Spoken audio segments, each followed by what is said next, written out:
Hey, Dietitian Jamie here, and we are going to do a quick video today about taking care of your pouch after gastric bypass surgery, how to avoid reactive hypoglycemia, how to avoid weight regain, and how to get back on track if you feel like you have derailed from the things you learned in preparation for that operation. This may seem like a derailment from my usual content, but let me assure you that it is not. I actually specialized in bariatric surgery for 5 years. It was like 7 years ago, but it was something that I dove deep into and still have a passion for getting helpful information into people's hands when that is their journey, and also helping them do that with real food, because that industry is so full of shakes and bars and portions and things like that that are like full of artificial ingredients. And I firmly believe that you can be successful utilizing real food and utilizing whole foods and utilizing cooking from scratch and things like that, and that's not necessarily the traditional path. So I'm excited to hop on here today and get just a few helpful things in your hands, and maybe even a couple mindset shifts. This is bubbling out of a conversation that I had with a client today who felt like her pouch was broken, felt like it wasn't working anymore, was fearful that she had ruined the surgery, and weight creeping up now was gonna be her future, her new path forward. And that fear is valid. So let me start this conversation by saying, when you have seen the scale increasing despite your best intentions, it makes so much sense that that fear would come back after the surgery when you see the scale creeping forward despite your best intentions, or maybe without your best intentions, because life happens and there is no shame in circling back, in relearning the things. If you had good nutrition education before your surgery, that's great, but not everybody did.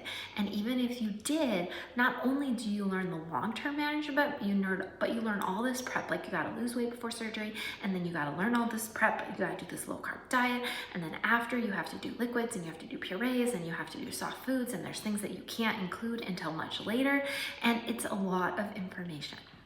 So absolutely no shame if you feel like your brain didn't retain it all, or maybe you weren't even equipped to the level that you should have been. And for that, I'm sorry, you weren't equipped to the level that you should have been. So hopefully the next couple tips maybe will give you some light bulb moments, maybe will give you some moments of clarity, and maybe will give you the encouragement to get back on track with the habits that helped you be successful initially. Okay, so good news, it is highly unlikely that your pouch is broken. It is highly unlikely that your pouch is stretched out. That is a very common fear that I hear. I feel like I've stretched my pouch out. I'm not getting full anymore. Well, let me tell you why. It is likely more tied to the choices that you're making and the method in which you're eating than an actual failure on the pouch itself.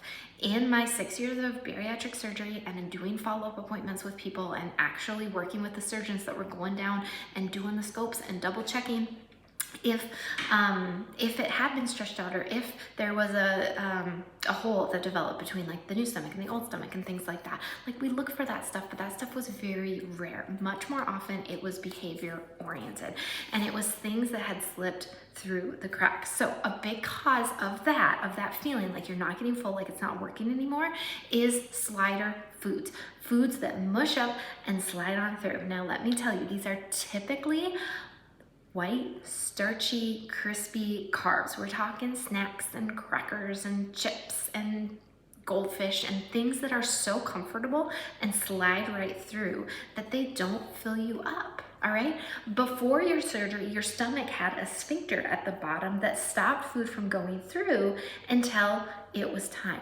After surgery, that is not the case. There's not a sphincter there. So food literally just slides on through, which is why you should have been taught to not drink with your meals.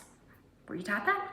Were you taught to not drink with your meals? Were you taught to not break down and push through and dilute through what you were eating? Because if you weren't, that's a big piece of the puzzle. So not drinking with your meals, all right? Limiting those slider foods. Now, it's not wrong to have a couple crackers, but the necessity is that you have them with protein or you have the protein first. Think of the protein giving a foundation for fullness in your stomach, and then if you have a couple crackers, not only does that like pile on top and actually provide the satiety versus sliding right through, but those crackers are unlikely to cause a spike and a drop in your blood sugar like they would all by themselves. And I'll get into that in a minute. So chew the food well, eat it slow, eat your protein first, eat protein at every meal. Don't drink with your meal, all right? We want a satisfaction factor, and protein and fiber, preferably from fruits and veggies, fat, all three of those things have a satisfaction factor. So if you're not feeling full, I want you to get curious. I want you to think back and say, did I have protein? Did I have fiber? Did I have a little bit of healthy fat? Because if you're missing one of them, and especially if you're missing all three, no wonder you're not getting that sense of, I've had enough, my stomach is full. No wonder you're not getting that sense of having a small stomach. No wonder you believe your stomach has stretched out, because you're no longer eating the things that give you the feeling of, I had enough, I need to stop now. That makes sense?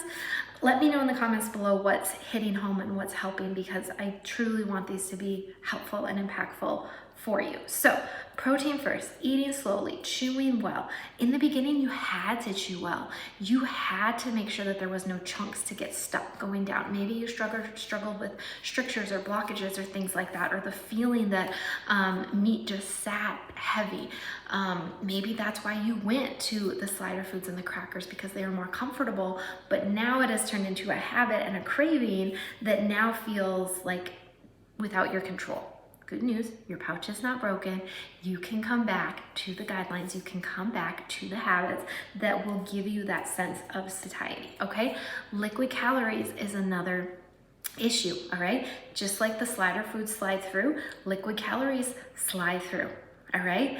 And if those are sugar-containing calories, your blood sugar is gonna spike and drop. All right. If those are artificial sweetener containing things, your blood sugar is also going to spike and drop, because when you taste sweet, your gut gets ready to digest sweet, whether or not sugar is actually included. All right. So both like regular soda and diet soda are both going to have a hypoglycemia causing effect on your body after weight loss surgery. All right. This is also true if you had the same surgery for severe heartburn and reflux. Guys, they do this exact same surgery for severe heartburn and reflux. It is a solution. It does work, but there are consequences of changing your anatomy. And I am here to help you understand that and work with that, and not feel like you're lost and you don't understand what's happening and a part of you is broken. Okay. On that topic of the blood sugar roller coaster, I worked with a lot of people who had reactive hypoglycemia, meaning if they had, and this could come across as dumping syndrome, but it also could just be blood sugars crashing. That could feel like nausea, sweating, dizziness, not being able to think straight. And this feeling comes out of what seems to be nowhere. It seems to be out of nowhere, but it's actually a reaction to having too many carbohydrates at a meal, having naked carbohydrates, having carbohydrates without the fat, the fiber, the protein to slow it down, all right? If you can visualize a roller coaster, like if you just say you drink some apple juice, your blood sugar is gonna spike and it's gonna drop. And after this operation, it tends to do that more abruptly and more severely. You seem to be more prone to that. That seems to be a consequence of the operation, okay? I don't think that's talked about enough in the preliminary periods. I don't think it's talked about enough. Someday I'll do a masterclass on like how to manage all of that, because it's something that people need resources on. They need to understand how to manage it. So apple juice, spike and drop.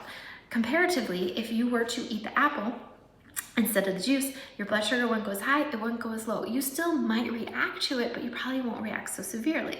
Next, let's say you had the apple, but you had some peanut butter on it, or you had some beef jerky on the side, you had some protein with it, you had a cheese stick with it.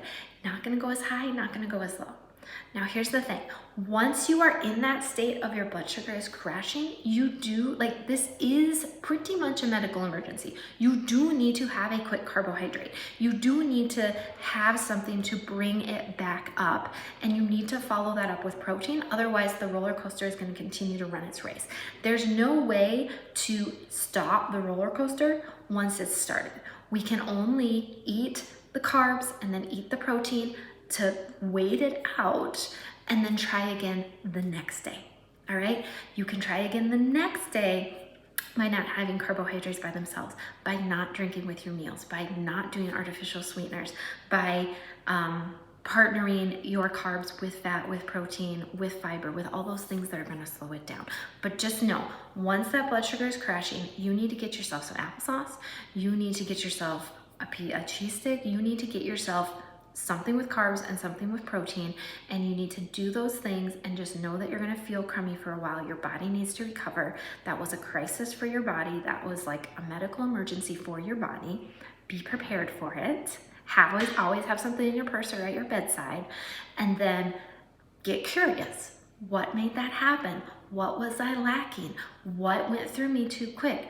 What was I not aware of? What caught me off guard? Get curious about it so that you can choose a different behavior path tomorrow, okay? There's also some things like there's some nutritional deficiencies that can crash your blood sugars. Chromium is a big one of them. There's things you can do to help your blood sugars more and be balanced. Reach out in the comments or reach out directly if that's something that we need to have a conversation around. But this is just the big picture. And what I want you to get from this video today is the big picture of you are not broken. Your body's not broken. Your pouch is not broken.